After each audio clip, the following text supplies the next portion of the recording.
Oh, I'm recording. Okay, so this is quite a 22 amp Variac made by this company, brand new, and some idiot wired it all haywire and cut off the cord here and put it in an auction. I guess because it didn't work. Well, so I took it apart, checked it out, and rewired their mess. Let's get this guy off here. Make sure this Variac. I'm using a Variac test and a voltmeter, of course. So let's take a look because there's no real videos telling you how to wire these on YouTube. Always consider if this is. Where am I here? Oh, here we are. We're using a screwdriver, the pointer, huh? So that's your variable energy, okay? You tap that, and one of these, AC coming in, 1 and 2, these two bottom wires. I guess I should put a light on it, huh? Working.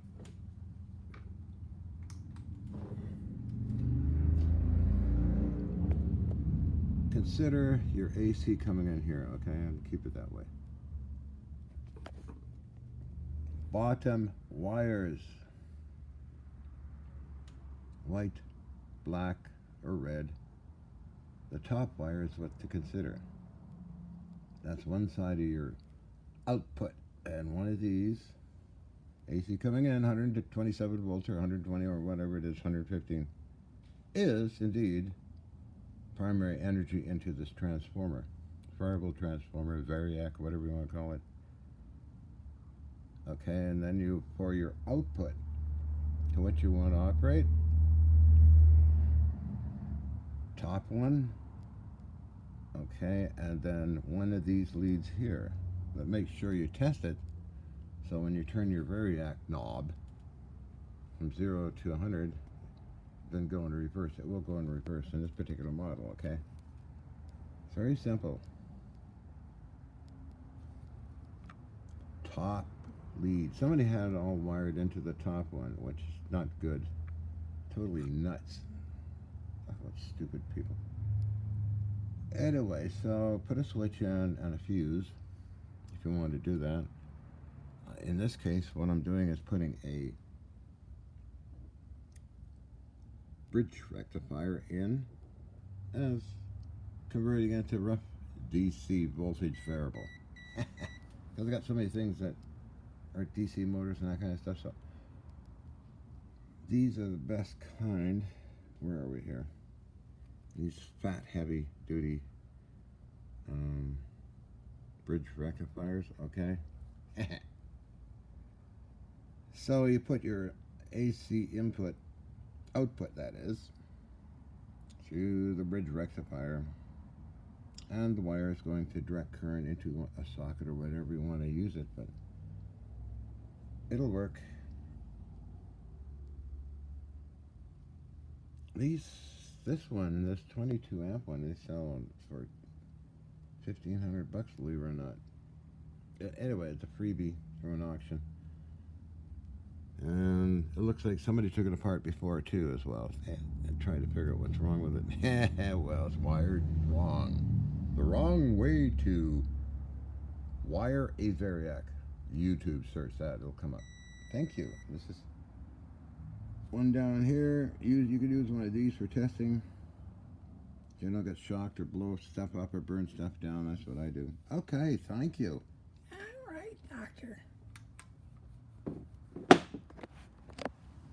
Work is never done. These units, of course, when I operate on them, always use a Variac to slowly power them up because the capacitors need to reform their electrolytic capabilities. A sudden surge of voltage would blow them up or smoke them out. I always do it gently with the old stuff. And yeah, there's lots of stuff. Vacuum tubes, a tip. is take a screwdriver and just gently tap your vacuum tubes if you've got vacuum tubes or transistors. Or a freeze, spray freeze onto transistors. Some are noisy, some are dead. So it gives you a quick way of doing it. Or signal tracer if you want to use one of those, or vacuum tube ohmmeter, or whatever you have. Always check your tubes. There's no sparks or gassy emissions.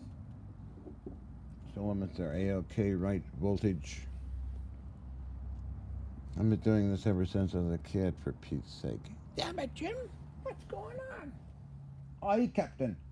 You getting the warp drive already? Yeah, getting the warp core fixed here. That I use, like variable DC is fun to play with, and I have it here where it's AC and DC, so just take my pick. And yeah, well, welcome to Mr. Carlson's lab.